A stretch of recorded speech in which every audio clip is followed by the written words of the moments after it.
मंत्र्यांबाबत तुमची भूमिका काय दादा? कारण की कृषी मंत्र्यांचा रमी खेळतानाचा व्हिडिओ जो आहे तो सोशल मीडियावरती व्हायरल झालाय.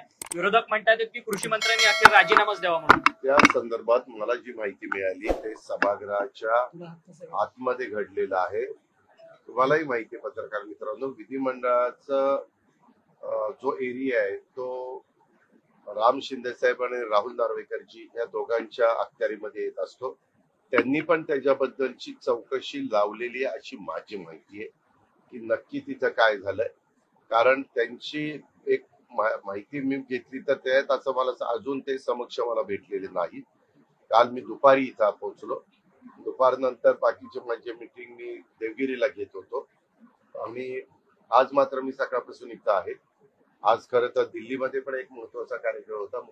दोन्ही मुख्यमंत्र्यांना बोललेलं होतं, परंतु मुख्यमंत्री काल पंढरपूरचा कार्यक्रम करून डायरेक्ट दिल्लीला रवाना झाले आणि मी मुख्यमंत्र्यांशी रात्री बोललो की बाबा मी आज मीटिंग पण बऱ्याच लावलेल्या आहे. तोही कार्यक्रम महत्वाचा आहे, ह्या मीटिंग पण महत्वाची आहे. तर दोन नेते तिथं असल्यामुळे मी त्या कार्यक्रमाला न जाता मी इथं थांबून मीटिंग घेत होतो.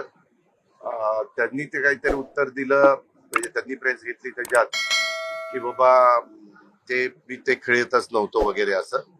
तर त्याच्याबद्दल माझी त्यांची भेट झाली नाही. आज मी इथं होतो.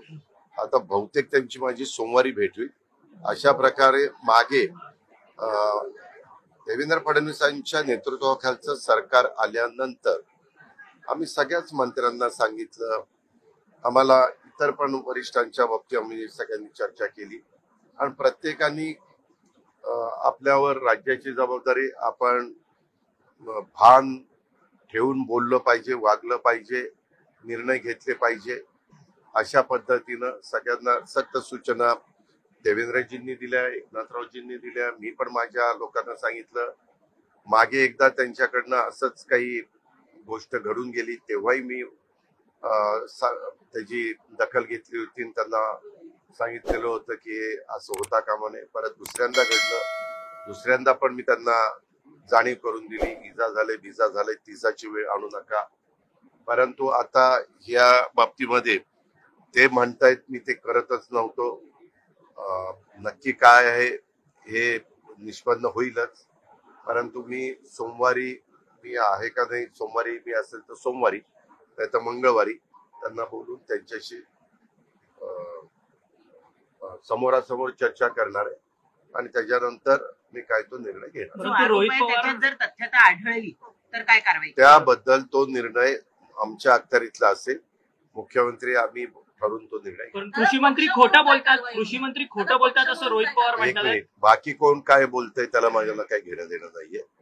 शेवटी ह्या बाबतीमध्ये आम्ही महायुतीच्या सरकारमध्ये काम करत असताना आमच्या कुठल्याही व्यक्तीकडनं, कुठल्याही मंत्र्यांच्याकडनं, राज्यमंत्र्यांच्याकडनं, नेत्यांच्याकडनं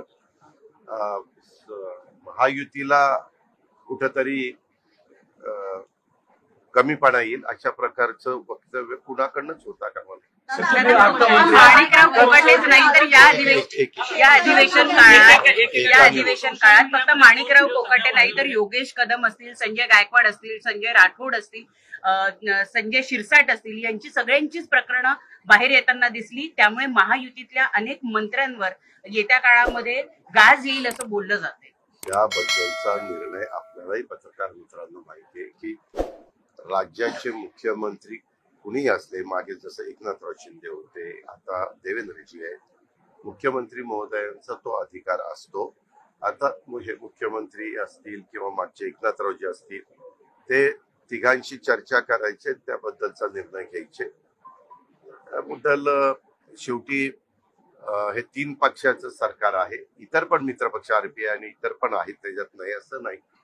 पण याबद्दल सहसा काही घडलं तर एनसीपीच्या मंत्र्यांच्या बद्दल घेतलं तर त्याची जबाबदारी राष्ट्रवादी काँग्रेस पक्षावर जास्त असते. अर्थात राज्याचे प्रमुख म्हणून देवेंद्रजी त्याबद्दलचा निर्णय घेऊ शकतात. तसंच एकनाथरावजींच्या पक्षाच्या बाबतीतचा आहे आणि देवेंद्रजींच्या पक्षाचा.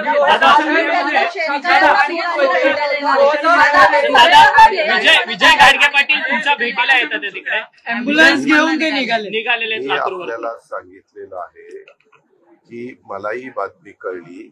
वास्तविक कुणी आम्हाला पुढेही भेटायला येऊ शकतं. लोकशाहीमध्ये आम्ही लोकांचं प्रतिनिधित्व करतोय. सरकारमध्ये आहे, सरकार हे सर्वांचं असतं, त्याच्यामुळे प्रत्येकाला तो अधिकार आहे.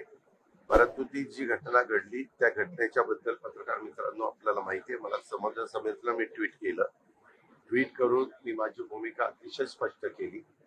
त्याबद्दल मी ताबडतोब त्या व्यक्तीला राजीनामा द्यायला लावला. किंवा हे असं आपण ज्यावेळेस शाहू फुले आंबेडकरांच्या विचारधारेचा विचार करतो किंवा सुसंस्कृत महाराष्ट्राचे समाजकारण राजकारण कसं असलं पाहिजे ते स्वर्गीय यशवंतराव चव्हाण साहेबांनी या महाराष्ट्राला राज्याचे पहिले मुख्यमंत्री म्हणून त्यांनी जी शिकवण दिलेली आहे त्या शिकवणीनं पुढे गेलं पाहिजे. त्याला कुठंतरी गालबोट लागलं गेलेलं आहे आणि त्याच्यामुळं ती जबाबदारी स्वीकारून मी त्यांचा राजीनामा घ्यायला त्यांना द्यायला सांगितलं, त्यांनी तो दिलेला. परंतु सूरज चव्हाणांना एक वेगळा न्याय आणि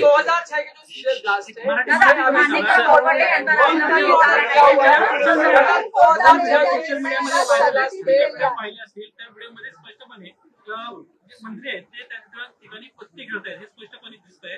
मी आपल्याला त्याबद्दल काय सांगितलं की मला त्यांच्याशी समोरासमोर बोलू द्या. मी त्याबद्दल मुख्यमंत्री मी त्याबद्दलचा काय निर्णय घ्यायचा तो घेऊ. कृषी मंत्री सरकारला भिकारी म्हणतात, सरकारला भिकारी म्हणतात. त्याही बद्दल मी विचारणार आहे, कारण मी पण ती प्रेसमध्येच बातमी वाचली. मी सुरुवातीलाच सांगितलं कुणीही कृषी मंत्री असू नाहीतर कुणीही मंत्री असू कुठल्याही मंत्र्यांनी लोकांच्या समोर बोलत असताना सरकार कुणाचंही असो तारतम्य ठेवूनच बोललं पाहिजे, वागलं पाहिजे, त्यामध्ये आपलं स्वतःचं मत मांडलं पाहिजे.